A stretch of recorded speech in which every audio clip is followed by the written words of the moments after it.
இஸ்லாமில் நஜஸ் symbol use பண்ணலாமா வேண்டாமா? பலருக்கும் இந்த டவுட் இருக்கும். இந்த வீடியோவில் அதை கிளியரா பார்க்கலாம். நம்மில் நிறைய பேர் மற்றவர்களின் கெட்ட பார்வையிலிருந்து காப்பாத்திக்க நஜஸ் சிம்பல் யூஸ் பண்ணுவோம். ஆனா இஸ்லாமில் நம்மை பாதுகாப்புக்காக அல்லாஹ்வை மட்டும் தான் நம்பணும். ஒரு பொருள் அல்லது சிம்பல் நம்மை காப்பாற்றும் என்று நம்ப கூடாது. ஏன்னா எல்லா பாதுகாப்பும் அல்லாஹ்விடம்தான் வரும். ஒரு சிம்பலுக்கு அந்த சக்தி இருக்கு என்று நம்புவது சரியல்ல.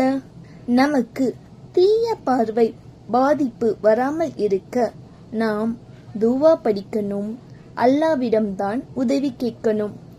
அதனால நஜர் மாதிரி சிம்பல்ஸ் யூஸ் பண்ணுவது தவிர்க்கணும். இந்த தகவல் உங்களுக்கு பயனுள்ளதாக இருந்தால் இந்த வீடியோவை மறக்காமல் ஷேர் பண்ணுங்க.